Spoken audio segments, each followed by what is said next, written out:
Durian Nusantara, bangkit dan maju bersama ASEAN.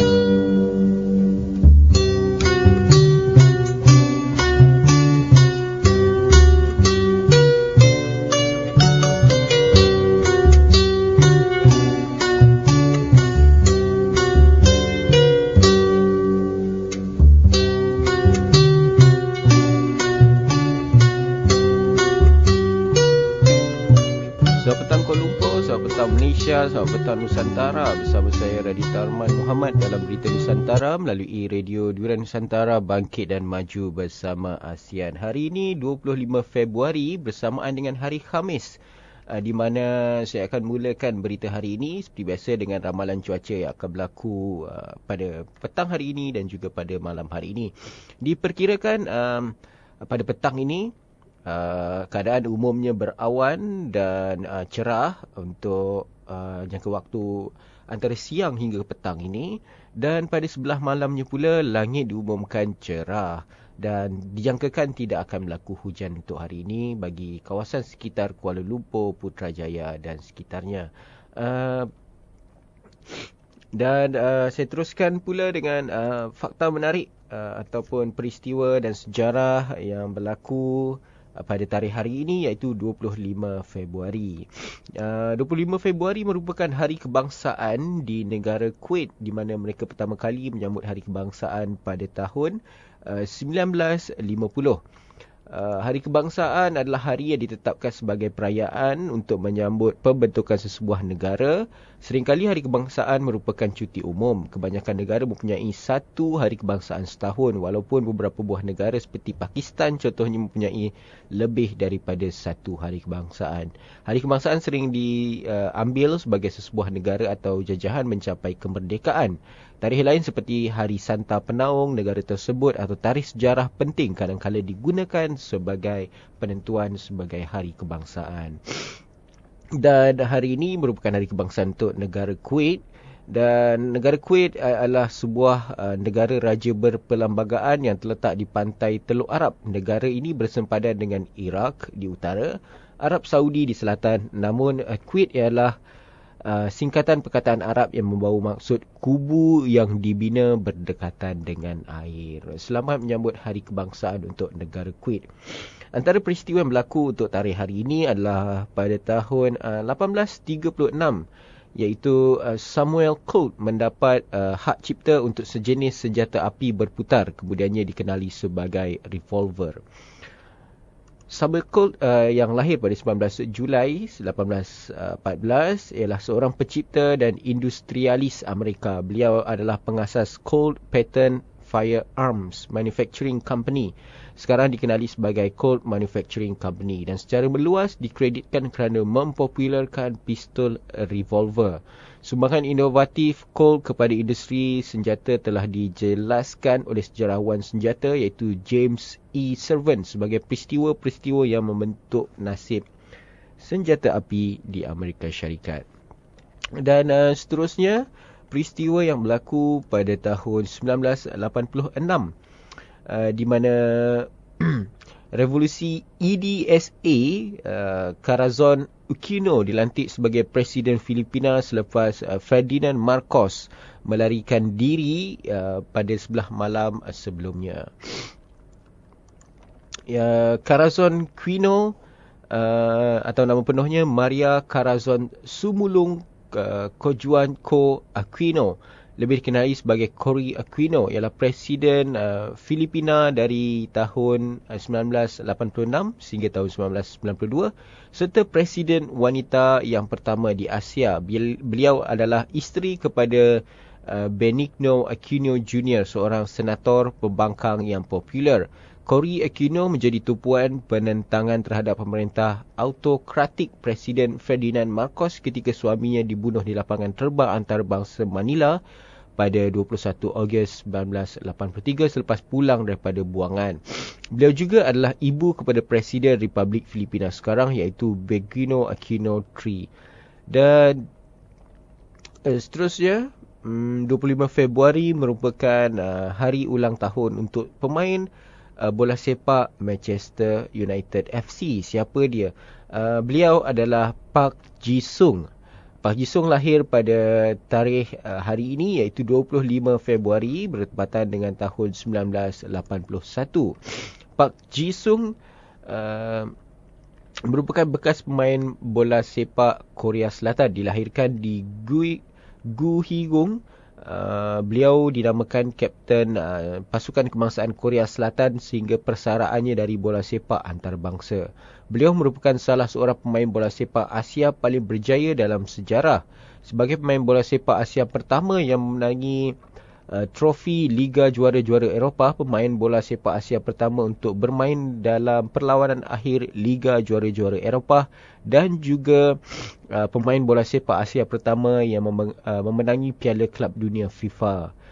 Park mampu bermain di mana-mana saja di posisi tengah dan dikenali kerana tahap kecergasannya yang luar biasa, disiplin, etika kerja dan pergerakan off the ball. Park memulakan karier bola sepak di negara asalnya iaitu Korea Selatan dan bermain untuk pasukan University Myongji sebelum berpindah ke Jepun untuk bermain dengan Kyoto Purple Sanga.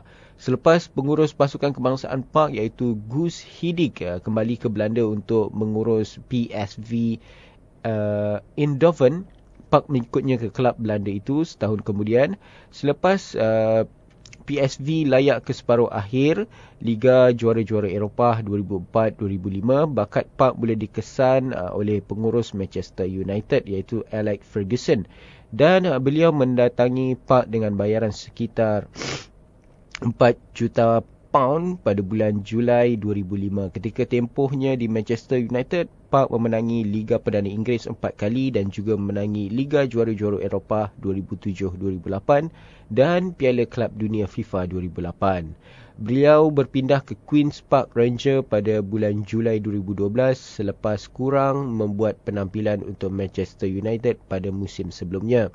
Walau bagaimanapun, kecederaannya ketika di QPR ditambah pula dengan penyingkiran kelab itu menyebabkan Park menyertai semula PSV secara pinjaman untuk musim 2013 dan musim 2014. Sebagai ahli pasukan kebangsaan Korea Selatan, Park telah membuat 100 penampilan dan menjaringkan 13 gol dan merupakan ahli pasukan yang menduduki tempat keempat dalam Piala Dunia FIFA 2002. Beliau juga mewakili negaranya dalam Piala Dunia FIFA 2006 dan merupakan kapten ketika Piala Dunia FIFA 2010. Park menjaringkan gol dalam ketiga-tiga pertandingan. Pemain Korea Selatan pertama dan pemain Asia kedua yang membuat demikian. Dalam masa ini, beliau adalah penjaring gol terbanyak Asia di Piala Dunia FIFA dengan 3 gol bersama rakan senegara iaitu Ah Jung Hwan, Tim Chahil dan pemain Arab Saudi iaitu Sami Al-Jabir. Selepas Piala Asia 2011 pada 31 Januari 2011, Park mengumumkan persaraannya dari bola sepak antarabangsa semasa sidang akhbar dan diadakan oleh Persatuan Bola Sepak Korea di Suwon. Dan pada 14 Mei 2014, Park mengumumkan persaraannya dari bola sepak, berkata kecederaan lututnya merupakan sebab beliau bersara. Dan pada 2 Oktober 2014, Park Ji-sung mengumumkan beliau kembali ke Manchester United sebagai duta global. Dengan itu, saya ucapkan selamat ulang tahun untuk Park Ji-sung yang lahir pada tarikh hari ini iaitu 25 Februari. Dan saya teruskan lagi dengan fakta atau info menarik yang ingin saya kongsikan bersama pendengar sekalian, iaitu tips cara menjadi orang jujur yang dipercayai dan disukai oleh banyak orang. Kejujuran adalah modal yang paling utama untuk mendapatkan kepercayaan dari orang lain. Tidak hanya orang-orang baik saja yang menyukai orang jujur.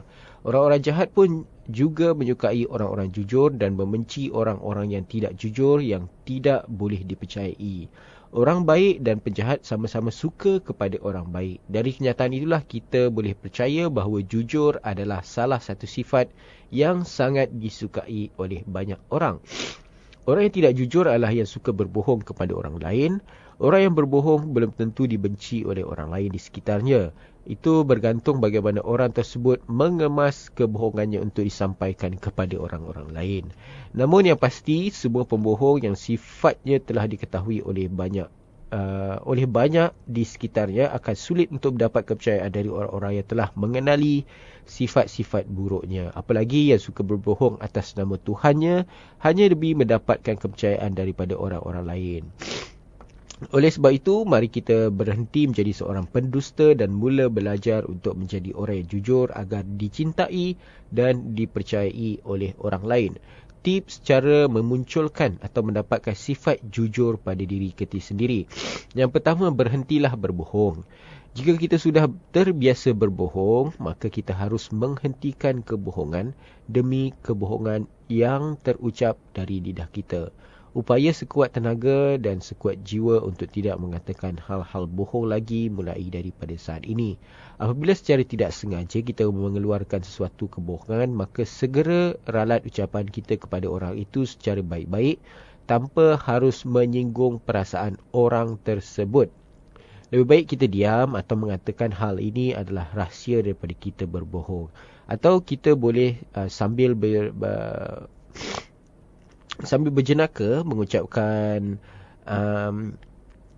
baru tahu saja kepada orang yang menyatakan sesuatu hal yang tidak ingin kita jawab.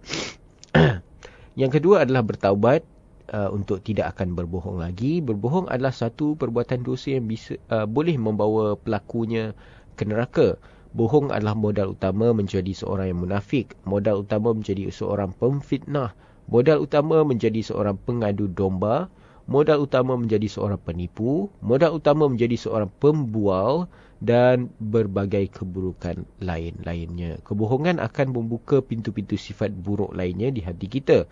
Kita mungkin tidak sedar telah melakukan kemunafikan, fitnah, adu domba, penipuan dan lain-lain kepada orang lain. Oleh kerana itu, untuk menghindari siksa neraka dan mungkin juga siksa kubur, maka bersegeralah mohon ampun kepada Tuhan dan berjanji akan bertaubat tidak akan mengulangi kebiasaan berbohong ini lagi. Dan yang ketiga pula, berfikir sebelum bercakap. Sebelum berucap, kita akan dicatat oleh malaikat sebagai bukti di pengadilan akhirat kita kelak. Oleh kerana itu, kita semestinya menggunakan hati dan fikiran kita untuk melakukan filter atau penyaringan kata-kata sebelum kita ucapkan kepada orang lain. Jangan lagi bercakap tanpa terkontrol sehingga berbagai hal-hal buruk itu keluar tanpa kita sedari. Bercakaplah perlahan-lahan dan jangan terburu-buru agar kita boleh membezakan mana kata-kata yang baik dan mana kata-kata yang buruk. Sehingga kita boleh membuang atau menahan kata-kata yang buruk dari setiap percakapan kita dalam sehari-hari. Baik bercakap dalam situasi serius maupun dalam situasi yang tidak serius. Filter kata-kata harus tetap diaktifkan.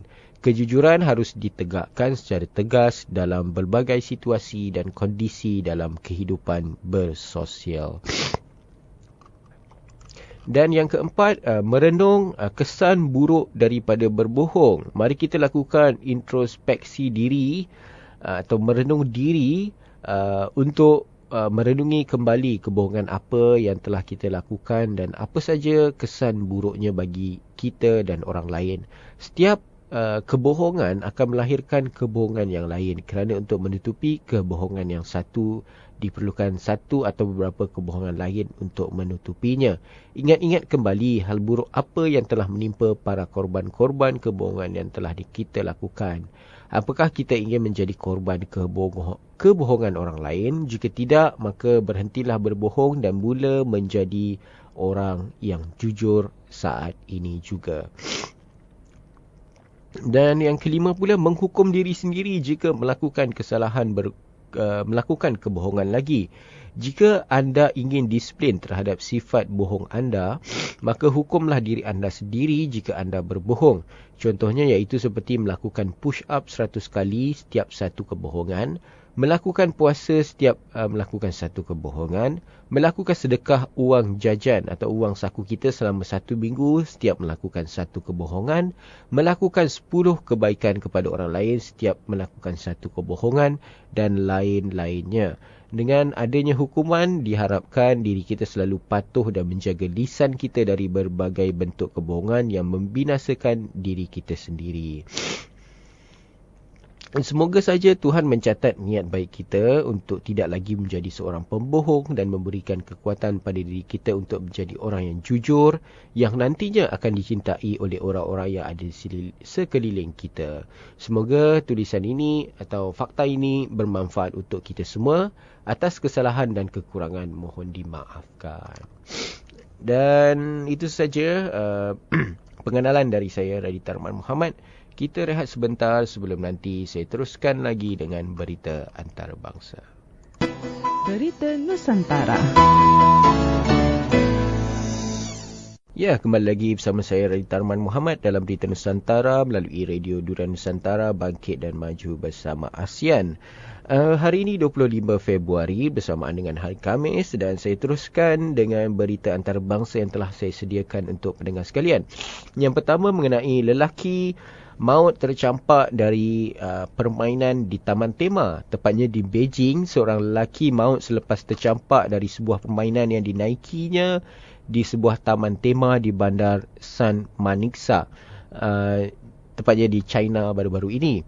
Lelaki yang tidak diketahui itu dilaporkan menaiki permainan berkenaan di Taman Tema Yangshao di wilayah Mianchi pada hari Isnin yang lalu. Satu rakaman video yang direkam seorang pengunjung menunjukkan permainan berkenaan berpusing-pusing sebelum lelaki itu tercampak daripada tempat duduknya.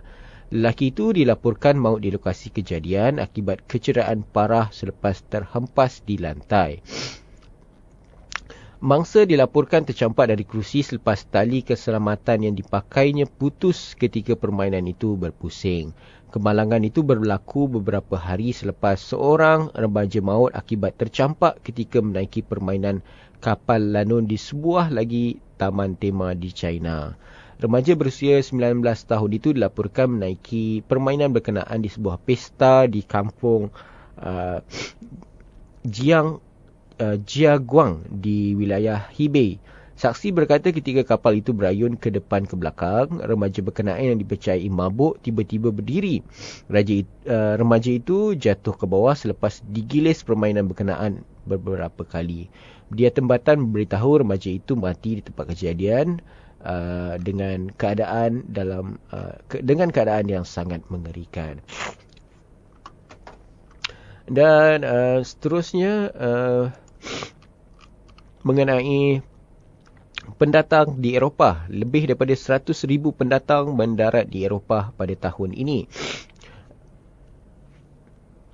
Di Geneva, lebih daripada 100,000 pendatang dan pelarian sudah merentas Mediterranean ke Greece dan Itali setakat ini tahun ini, dan seramai 413 maut kerana mencuba berbuat demikian menurut Pertubuhan Migrasi Antarabangsa iaitu IOM.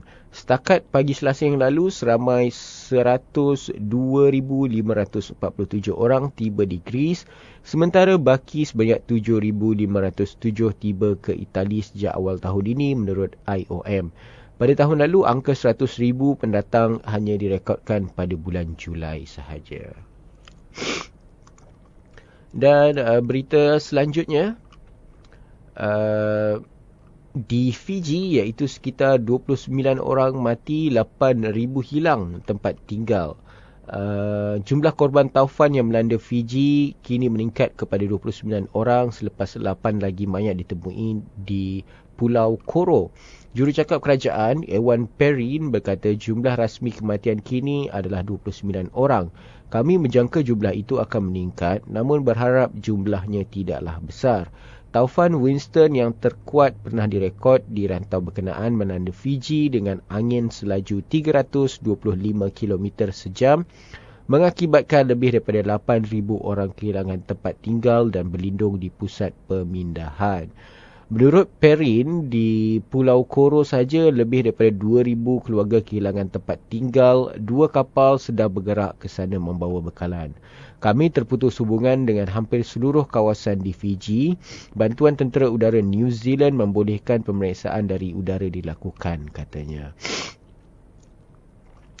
Dan seterusnya, berita antarabangsa yang terakhir dari New Delhi, di mana seorang remaja perempuan enggan layan pujukan seks ditembak. Polis India menahan 2 lelaki kerana menembak mati seorang remaja perempuan yang berusia 14 tahun yang enggan menunaikan kehendak mereka dalam siri terbaru kes keganasan seks. 2 lelaki terbabit menunggang motosikal yang selama ini mencabul mangsa dan kakak mangsa secara lisan ketika mereka balik bekerja sebagai orang gaji di utara negara Uttar Pradesh pada hari Isnin yang lalu.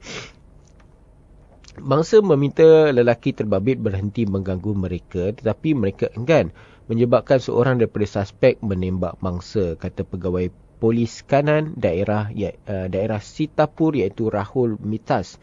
Katanya kedua-dua suspek melarikan diri tapi berjaya ditahan selepas kakak mangsa memperincikan rupa mereka. Menurut media tempatan, adik-beradik perempuan itu pernah melaporkan sering diintai lelaki terbabit sebelum insiden tembakan kemarin, namun tiada tindakan diambil.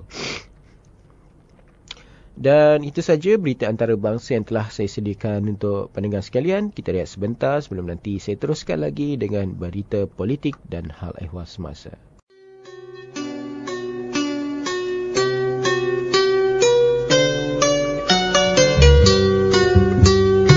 Durian Nusantara, bangkit dan maju bersama ASEAN.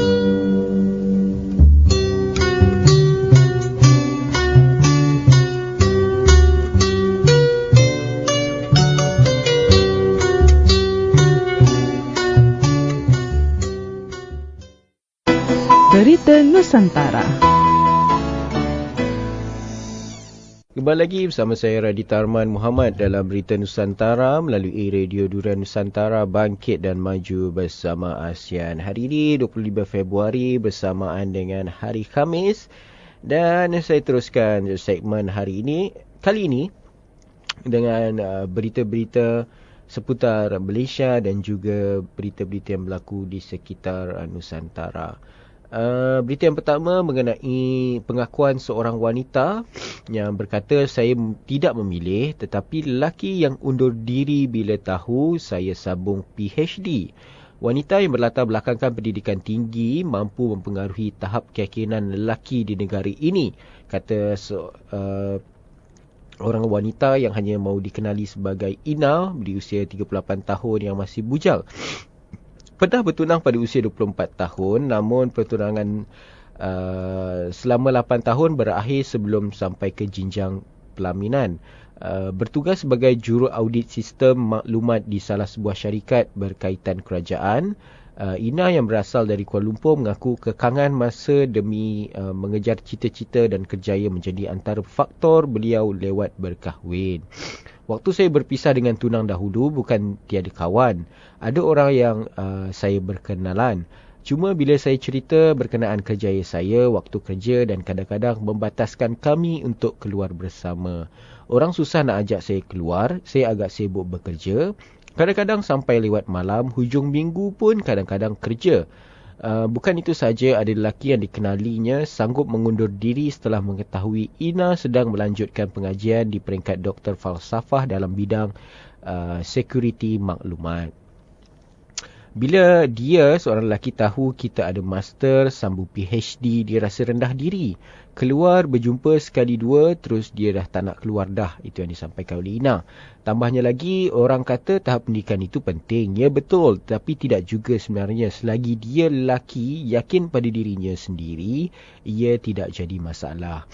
Walaupun tahap pendidikan dia cuma diploma atau ijazah, tapi kalau dia ada keyakinan diri, percaya pada diri sendiri dan buat satu perkara itu bersungguh-sungguh, saya tidak rasa malu untuk berkawan atau lebih mengenali dia, katanya. Bagi Ina, bukan wang ringgit maupun kemewahan yang dicari. Sebaliknya, seorang lelaki yang mempunyai nilai agama serta mampu membimbingnya dan juga keluarga. Memang kerjaya adalah salah satu faktor. Kedua, pendidikan, dan ketiga adalah kualiti lelaki tersebut.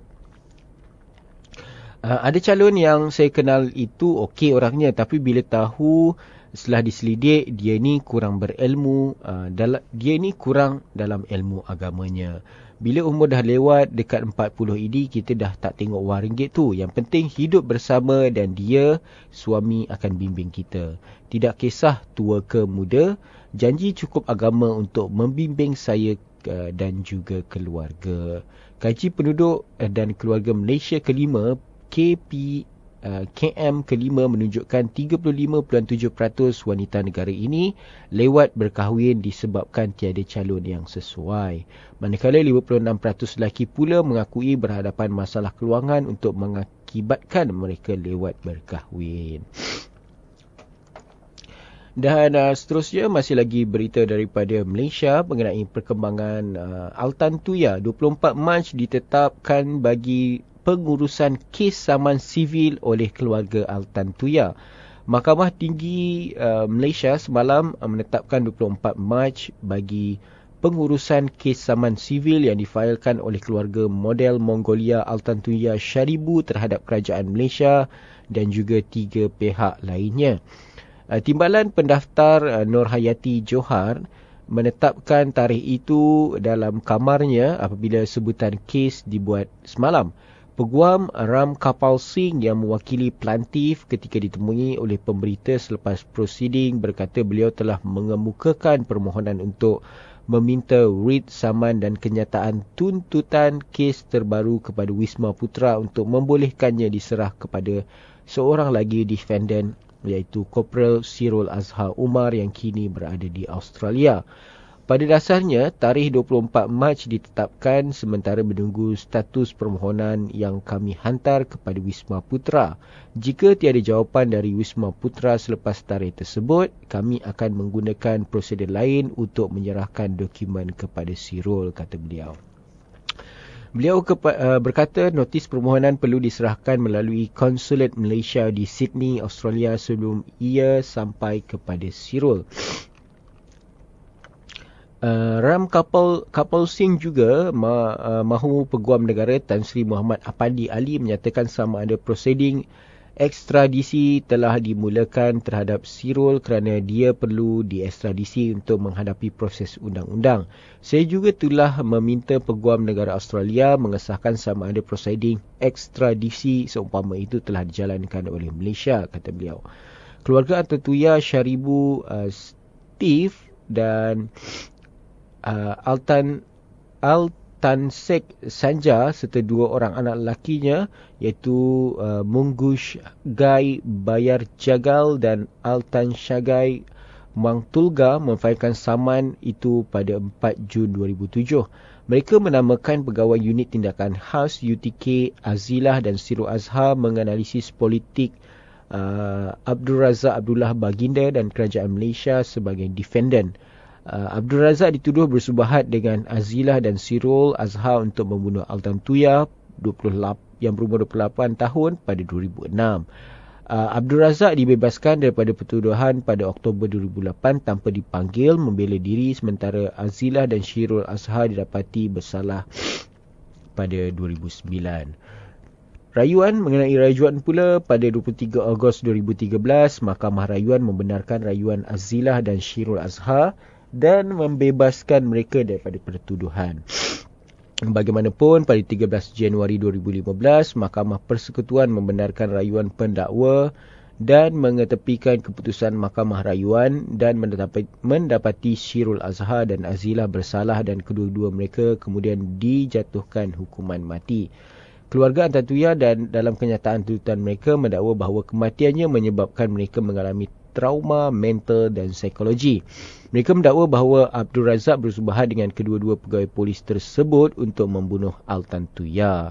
Mereka selanjutnya mendakwa bahawa Altan Tuya ditembak mati dan mayatnya diletupkan menggunakan bahan letupan C4 oleh Azilah dan Sirul Azhar hingga berkecai di kawasan hutan Puncak Alam Shah Alam pada 7 November 2006. Pelantif mendakwa antara lain bahawa akibat tindakan Azilah, Sirul Azhar dan Abdul Razak, mereka menanggung penderitaan trauma anak-anak Altan Tuya yang kehilangan ibu tersayang dan mencari nafkah. Dan berita selanjutnya dari Indonesia pula mengenai Indonesia hapus daerah pelacuran menjelang tahun 2019.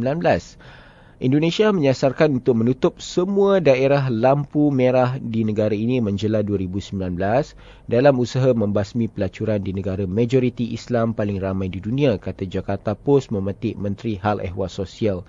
Kerajaan sudah menutup 68 daerah lampu merah manakala 100 lagi akan ditutup dalam tempoh 3 tahun, kata menterinya iaitu Khofifah Indra Parawansa. Walaupun diharamkan, pelacuran berleluasa di kebanyakan bandar utama Indonesia. Gubernur Jakarta mula menutup hub pelacuran utama di bahagian utara ibu negara dan akan melaksanakan pengusiran pada hari Ahad. Pada tahun 2014, Datuk Bandar kedua terbesar Indonesia iaitu Surabaya menutup daerah lampu merah terbesar di Asia Tenggara. Dan seterusnya berita daripada Singapura mengenai Pulau Konsert Madonna. Ketua Biskop Roman Katolik Singapura melahirkan kebimbangan mengenai konsert Ratu Pop Madonna di negara itu dan memberi amaran kepada pengikut supaya tidak menyokong individu yang merendahkan serta menghina agama. Goh dalam kenyataan berkata dia menemui beberapa pegawai kerajaan bagi melahirkan kebimbangan pihak gereja berhubung konsert Madonna pada hari Ahad nanti. Persembahan yang berlangsung di Stadium Nasional itu sebahagian daripada jelajah Rebel Heart dan juga konsert pertama Madonna di Singapura. Madonna dihalang mengadakan konsert di Singapura pada tahun 1993 kerana polis berpendapat persembahannya mengandungi unsur lucah dan melanggar batas moral serta agama. Negara pelbagai etnik seperti Singapura tidak mampu terlalu memberi kelebihan kepada persembahan yang tidak menghormati agama, katanya. Menurutnya, pihak berkuasa memberi jaminan bahawa beberapa peraturan ditetapkan bagi memastikan tindakan yang dilihat menghina agama tidak dilakukan di pentas. Pihak berkuasa juga menetapkan hanya peminat berusia 18 tahun ke atas boleh hadir ke konsert tersebut.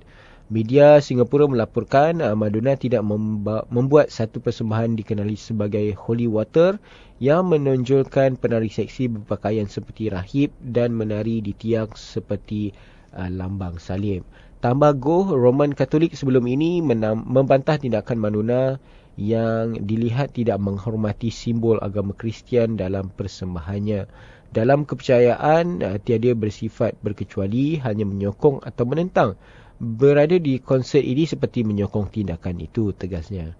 Katanya seni yang mengandungi unsur lucah, memberontak dan sikap tidak hormat hanya merosakkan minda golongan muda. Itu aja berita politik dan hal ehwal semasa yang telah saya sediakan untuk pendengar sekalian. Kita rehat sebentar sebelum nanti saya teruskan lagi dengan berita ekonomi dan bisnes.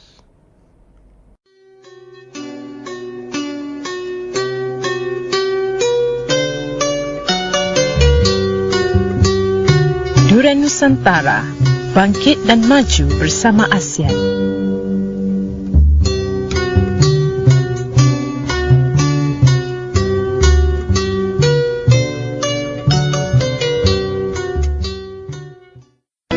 Berita Nusantara. Kembali lagi bersama saya Radita Arman Muhammad dalam Berita Nusantara melalui Radio Durian Nusantara, bangkit dan maju bersama ASEAN. Hari ini 25 Februari bersamaan dengan hari Khamis dan saya teruskan segmen kali ini dengan berita-berita mengenai ekonomi dan bisnes.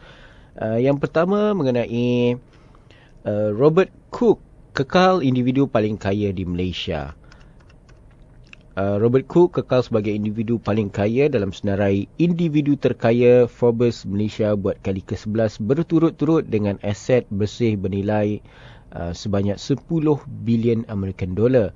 Pengasas Cook Group berusia 92 tahun ini masih mengekalkan kedudukannya sebagai orang paling kaya Malaysia meskipun banyak aset individu lain di Malaysia mengalami penyusutan sejak beberapa tahun kebelakangan ini.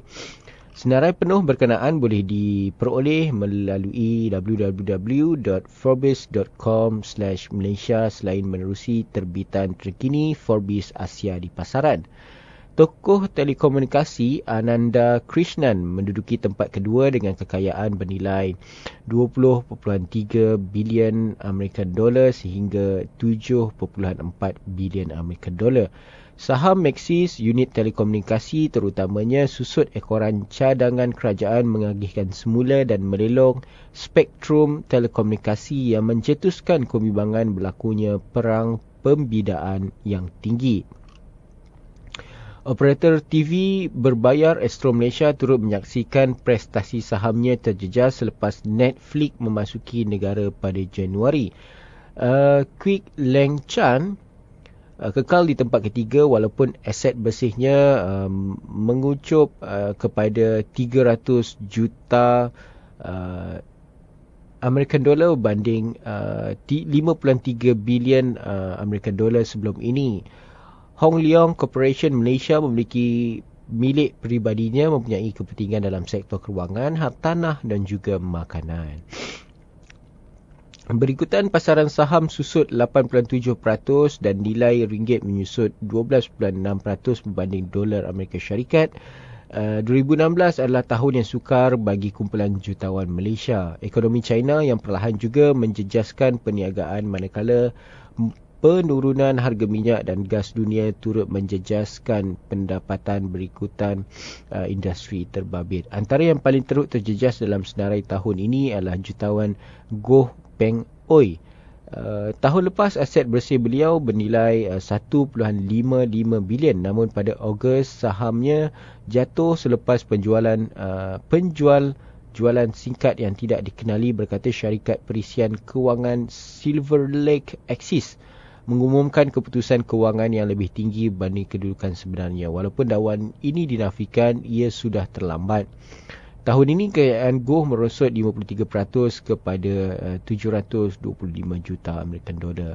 Hanya 6 daripada 50 individu terkaya meningkat tahun ini. Jumlah individu yang sebelum ini memiliki aset bersih berbilion dolar semakin merosot. Tahun lepas 16 memiliki aset berbilion dolar, namun tahun ini hanya 12 individu. Vincent Tan di tempat ke-17 dengan aset sebanyak 900 juta Amerika dolar menyertai Goh yang kehilangan status billionaire, manakala saudara lelaki Tan iaitu Denny Tan Chi Sing di tempat ke-13 dengan aset sebanyak 975 juta American dollar. Di tempat ke-9 adalah Syed Mokhtar Al-Bukhari dengan aset bersih bernilai separuh daripada yang dimilikinya tahun lepas iaitu sebanyak 1.45 bilion American dollar, susut daripada 2.9 bilion. 6 individu yang terkeluar daripada senarai tahun ini adalah Koh Kay Peng yang memiliki kepentingan besar dalam Laura Ashley Holding. Pembuat sarung tangan Kwan Kam Hoon meningkat ke tempat ke-11 dengan aset bernilai 1.1 bilion menyertai senarai baharu billionaire meningkat berbanding aset sebanyak 120 juta yang 120 juta pada tahun lepas. 5 nama termasuk senarai tahun ini termasuk Wong Teck Soon yang turut terlibat dalam industri pembuatan sarung tangan di tempat ke-40 dengan aset sebanyak 255 juta American dollar.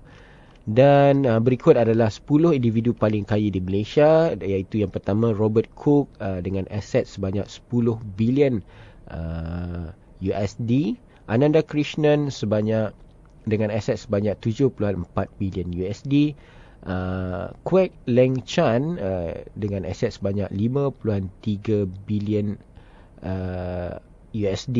Tempat keempat Teh Hong Pyo dengan aset sebanyak 4.65 bilion USD. Yang kelima pula adalah Leng Sin Cheng dengan aset 4.6 bilion American dollar. Yang keenam Lin Kok Tai dengan aset sebanyak 4.45 bilion USD. Yang ketujuh Yong Tiong Lai dengan aset sebanyak 2.25 bilion USD. Yang ke-8 adalah Lau Cho Kun dengan aset sebanyak 1.55 bilion USD. Yang ke-9 adalah Syed Mokhtar Al-Bukhari dengan aset sebanyak 1.45 bilion USD. Dan yang ke-10 adalah Surin Upat Kun dengan aset sebanyak 1.15 bilion USD. Dan berita seterusnya mengenai TPPA, di mana Perdana Menteri Malaysia berkata bahawa Malaysia sertai TPPA atas terma sendiri. Perdana Menteri Datuk Seri Najib Tun Razak berkata beliau berbangga kerana keanggotaan Malaysia dalam TPPA adalah berdasarkan terma serta syarat yang ditetapkan sendiri oleh Malaysia. Tambahannya, Malaysia yang diwakili Kementerian Perdagangan Antarabangsa dan Industri MITI dalam rundingan TPPA telah berjaya merundingkan terma terbaik bagi pihak negara. Menurut Perdana Menteri lagi, MITI telah memikul tugas yang begitu mencabar dalam rundingan TPPA. Beliau juga memuji langkah yang diambil MITI yang secara berterusan melakukan penerangan serta berkongsi maklumat mengenai TPPA kepada orang awam. Beliau berkata demikian dalam ucapan perasmian menara baru MITI di Ibu Negara pada hari Rabu yang lalu, iaitu kemarin. Menurut media, Najib yakin bangunan baru MITI akan menjadi tarikan positif kepada syarikat multinasional untuk merancakkan lagi kemasukan pelaburan mereka ke negara ini. Menara setinggi 31 tingkat itu menempatkan lebih daripada 800 kaki tangan MITI serta menelan belanja sekitar 342 juta ringgit Malaysia. Itu saja berita ekonomi dan bisnes untuk hari ini pada tarikh 25 Februari. Seperti biasa, sebelum saya tutup rancangan kita atau berita kita pada hari ini, saya ada kata-kata mutiara yang ingin saya kongsikan bersama pendengar sekalian, iaitu sifat orang yang berilmu tinggi adalah merendahkan diri kepada manusia dan dalam masa yang sama mereka takut kepada Tuhan. Jadi maksudnya di sini, apabila kita mempunyai ilmu yang tinggi, kita haruslah sentiasa merendah diri dan ingat bahawa ilmu yang kita dapat itu adalah daripada Allah Subhanahu Wa Taala, dan dengan itu kita harus takut kepadanya. Jangan, seperti yang saya sampaikan kemarin, jangan jadi seperti tin kosong yang berbunyi lantang tetapi dalamnya tidak berisi apa-apa. Jadilah tin yang tidak berbunyi lantang tetapi dalamnya berisi penuh. Sekian saja daripada saya, Radhi Tarman Muhammad, dalam berita Nusantara melalui Radio Durian Nusantara, bangkit dan maju bersama ASEAN. Salam cinta damai, salam Nusantara. Assalamualaikum.